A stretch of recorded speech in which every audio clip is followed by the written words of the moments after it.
I'm joined now from the United States by Dr. Mark Siegel. He's the Fox News contributor. Dr. Mark, great to see you. Big bombshell news tonight. I know it's making big news across the pond in America. When you read the statement from the palace, and it says when he had the procedure for the benign prostate enlargement, a separate issue of concern was noted, which is another form of cancer has been identified. Just talk me through the process that could have led to that discovery. Well, Piers, good to see you. And we actually talked together about this at the very beginning when he went in for the procedure. Now, I talked to our top urologist at NYU, New York University today about this issue with the prostate. And he said about 1 out of 100 times when you're there, when you're going in, you could see a bladder cancer, that it could look like enlarged prostate, or it could be there at the same time as enlarged prostate, or it could come out on pathology.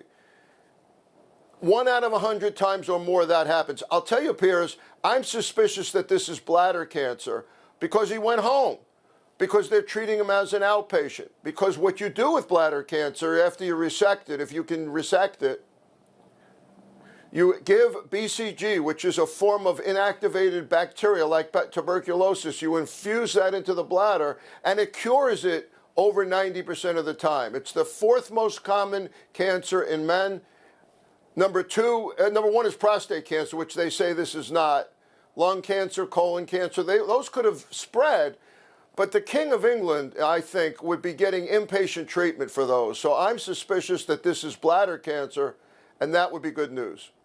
Well, that's encouraging if that's what it is. We've been asked not to speculate about what it is, but it's impossible, really, given that we know the King has cancer, not to at least theorise what the range of cancers it could be, given that it was discovered from this procedure for the benign prostate enlargement. I mean, so I heard a doctor this morning, this evening on the radio, talking about how when you have that benign prostate enlargement, if you are the King, they probably took some tissue from the prostate area as well, and that it may have taken some time for that to be properly tested and come back. Would that be consistent with a bladder cancer discovery? And could it also have unearthed something else completely different? In other words, like you say, could it have been a secondary site for a lung cancer or colon cancer or something of that nature? Absolutely. All of those things are possible.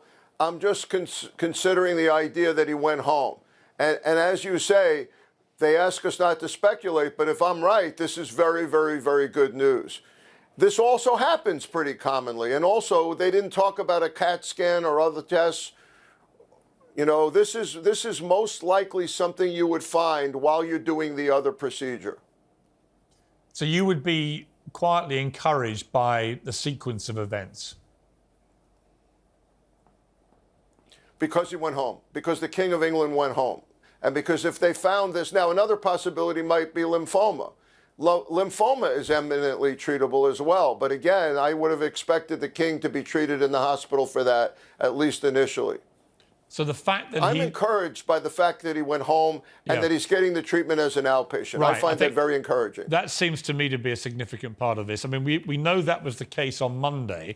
What we don't know from that statement is whether he will remain an outpatient or whether he will actually have to go in as well. All we do know is that all public engagements involving FaceTime with the public have all been cancelled or postponed. That is very, very unusual, Dr. Mark, which suggests to me that whatever it is, they're very worried about it. Well, or that he has a recovery time here, or that he had surgery done. You know, if it was bladder cancer, they would have tried to remove it at the time that they were doing the prostate. If it's metastatic cancer of another sort, it still can respond to chemotherapy or immunotherapy or radiation, but it would be more dire than if it were the bladder. I mean, if it is the bladder cancer, and as you say, if he's had the procedure that you said he may have had for that, what's the recovery time period like?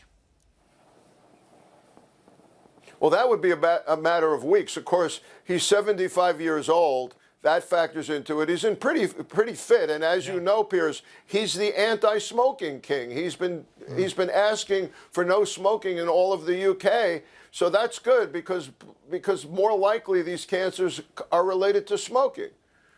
So he's a healthy king, and I think that bodes well for a faster recovery unless he has a more severe cancer.